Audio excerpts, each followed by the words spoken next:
everyone, welcome to my channel. So guys, we were doing a very interesting topic of molecular basis of inheritance जहां पे हमने DNA का introduction start किया था.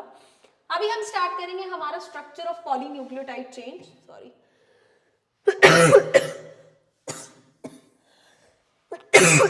Sorry we got to know कि जो हमारा डीएनए है that is a long polymer of deoxyribonucleotides. हमने ये देखा था कि डब्बा डब्बा जुड़ता है और न्यूक्लियोटाइड बनाता है. ठीक है. We were aware of this fact that these nucleotides join together to form a long chain और इस long chain को हम DNA कहते हैं. थोड़ी देर बाद हमने पढ़ा कि ये न्यूक्लियोटाइड्स पेयर्स में प्रेजेंट होते हैं. ठीक है.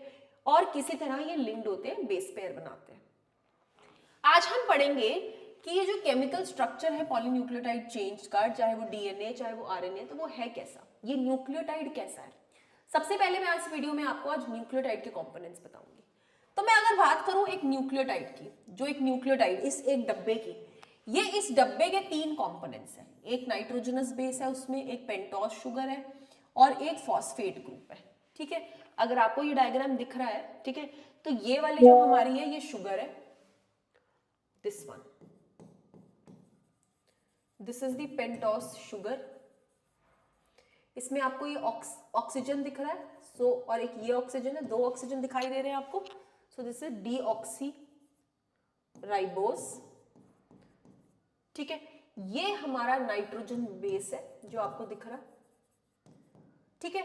और साथ में ये लगा हुआ है हमारा फॉस्फेट ग्रुप. तो ये पूरा का पूरा मिलके हमारा क्या बना रहा है, एक nucleotide. I repeat again, one nitrogenous base, one pentose sugar, DNA है तो दो ऑक्सीजन डीऑक्सीराइबोस और साथ में एक phosphate structure. Two types of nitrogenous bases हो सकते हैं. या तो वो नाइट्रोजनस बेसिस प्यूरीन्स हो सकते हैं, एग्जांपल एडेनिन गुआनिन, या फिर वो पिरिमिडीन्स हो सकते हैं, मीन साइटोसिन यूरासिल और थायमिन. ये स्ट्रक्चर्स हो सकते हैं. ठीक है. Cytosine is common for both DNA and RNA. जो साइटोसिन नाम का ये बेस है ये डीएनए और आरएनए दोनों में लग सकता है. लेकिन जो थाइमीन है वो सिर्फ और सिर्फ किस में लगता है, डीएनए में. और सिमिलरली जो यूरेसिल है वो सिर्फ और सिर्फ किस में लगता है, आरएनए में. बाकी एडेनिन गुआनिन साइटोसिन वो दोनों में लग जाते हैं.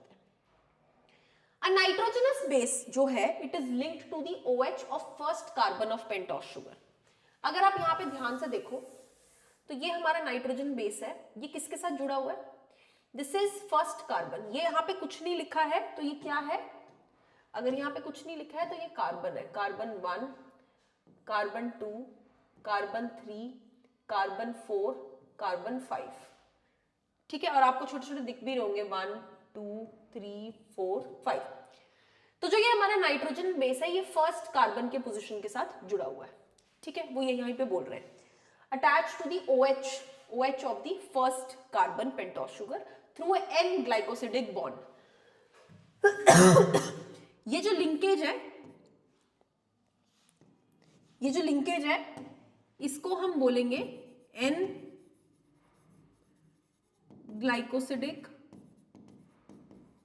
लिंकेज. ठीक है. अब इन दोनों ने मिलके आपस में बना लिया न्यूक्लियोसाइड. जब ये न्यूक्लियोसाइड फॉस्फेट के साथ भी जुड़ जाएगा तो ये न्यूक्लियोटाइड बना लेगा. ठीक है. न्यूक्लियोसाइड के एग्जांपल जैसे एडिनोसिन या डीऑक्सी एडिनोसिन, आरएनए में एडिनोसिन और डीएनए में deoxy adenosine. Similarly guanosine, deoxy guanosine, cytidine, deoxy cytidine, uridine और डीऑक्सी थाइमिडिन. देखो यूरिडिन में डीऑक्सी यूरिडिन नहीं दिया क्योंकि यूरिडिन सिर्फ और सिर्फ आरएनए में प्रेजेंट है, तो डीऑक्सी तो वो होगा ही नहीं क्योंकि डीएनए में वो है नहीं. अब जब एक फॉस्फेट ग्रुप आके जुड़ जाता है OH ऑफ 5 कार्बन के साथ, अब आप ध्यान से देखिए ये 5th कार्बन है. ठीक है. इस 5th कार्बन के साथ एक ऑक्सीजन के थ्रू फॉस्फेट बॉन्ड जुड़ा हुआ है. ठीक है. तो वहां पे एक फॉस्फोएस्टर लिंकेज बनती है. ये वाली लिंकेज को हम क्या कहते हैं, फॉस्फोएस्टर लिंकेज. तो जो न्यूक्लियोटाइड बन रहा है वो पूरा का पूरा फॉर्म हो जाता है. ये प्लस ये पूरा का पूरा एक न्यूक्लियोटाइड बनता है.